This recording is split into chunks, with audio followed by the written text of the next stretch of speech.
अनंत कोटि ब्रह्मांड नायक अकारण करुण करुणा गुणालय सर्वतंत्र स्वतंत्र सर्वाधार सर्वेश्वर रसराज रासेश्वर नटवर नागर श्री कृष्ण की महती कृपा से आज के इस प्रेरक पुष्प सत्र में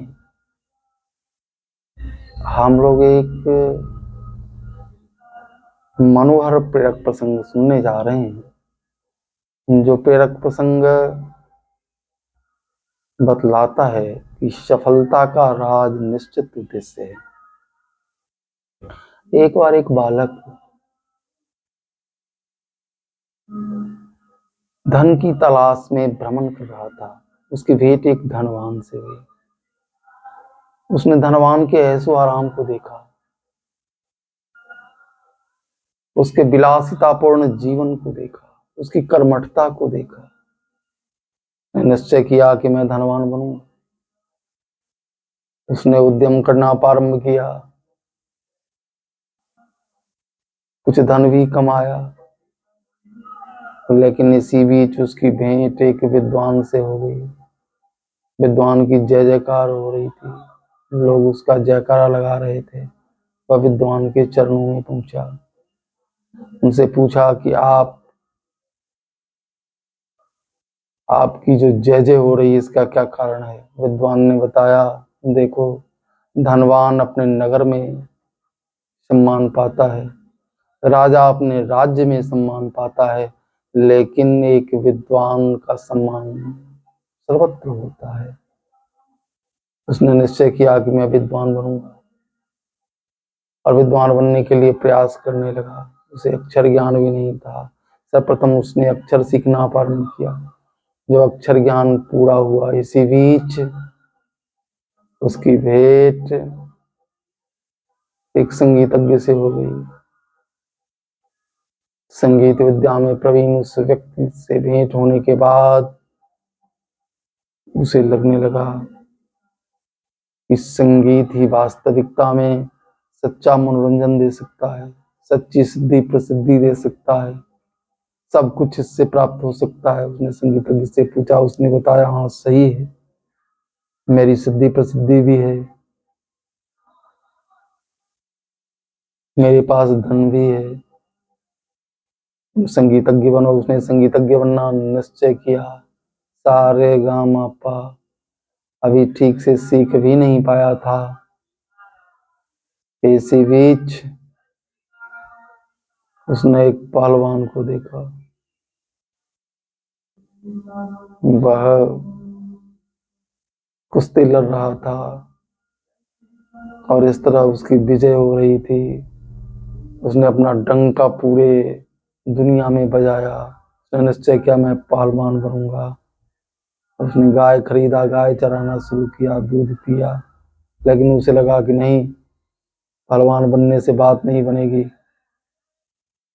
अच्छा रहेगा कि नेता बन जाया जाए, नेता बनना सबसे बढ़िया रहेगा। उसने नेता बनने का निश्चय कर लिया और नेताओं के पीछे घूमने लगा, लेकिन नेतागिरी में भी सफल नहीं हो सका। एक निश्चित उद्देश्य नहीं होने के कारण न वह धनवान बन सका, न विद्वान बन सका, न पहलवान बन सका, न संगीतज्ञ बन सका, न नेता बन सका। उद्देश्य के बदलते रहने के कारण सफलता उससे दूर होती चली गई। सफलता के लिए एक निश्चित उद्देश्य का होना जरूरी है, उसके प्रति समर्पित होना आवश्यक है। गीता गायक नटवर नागर भगवान श्री कृष्ण कहते हैं कि हे मित्रवर अर्जुन, सुनो, मैं तुम्हें एक सफलता की गंभीर बात बताता हूँ। देखो, सांसारिक क्षेत्र में सफलता के लिए भी एक निश्चित उद्देश्य होना चाहिए, उसके प्रति उसे समर्पित होना चाहिए। यह मात्र सांसारिक क्षेत्र के लिए नहीं है, परमार्थिक क्षेत्र में भी इसकी आवश्यकता होती है। परमार्थ के क्षेत्र में भी सफल होना है तो तुम्हें एक निश्चित उद्देश्य बनाना होगा। वह उद्देश्य कैसा होगा, कृष्ण समझाते हैं। सततं कीर्तयन्तो माम यतन्तश्च द्रव्रताः। मेरा सतत कीर्तन करो व दृढ़ व्रत लेकर। और इस प्रकार दृढ़ व्रत लेकर यदि तुम कीर्तन में प्रवृत्त हो जाते हो, धर्म में प्रवृत्त हो जाते हो, तो यह भक्ति, यह धर्म तुझे उस परमार्थ तत्व से मिला देता है जो लगभग असंभव सा दिखता है। तो यहाँ दृढ़ व्रत लेकर एक निश्चयात्मिका बुद्धि हो जाए तो व्यक्ति संसार क्या ईश्वर की प्राप्ति कर सकता है। संसार तो छोटी सी वस्तु है। तो सफलता का मुख्य राज जो है, भगवान कहते हैं कि अर्जुन, इस शरीर के रहते सुखी कौन है? क्या पहलवान सुखी है? क्या धनवान सुखी है? क्या विद्वान सुखी है? क्या नेता सुखी है? कृष्ण कहते नहीं, सुखी होना एक दूसरी बात है। अर्जुन से समझाते कि अर्जुन सुनो, इस शरीर के रहते हुए या जान लो कि तुम स्वयं अपना मित्र भी हो, शत्रु भी। इस शरीर के रहते हुए भी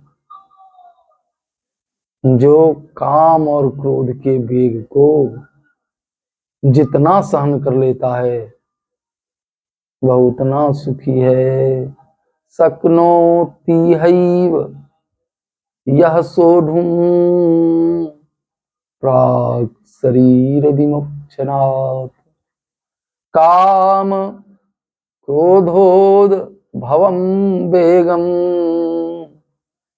संयुक्त स सुखी नर।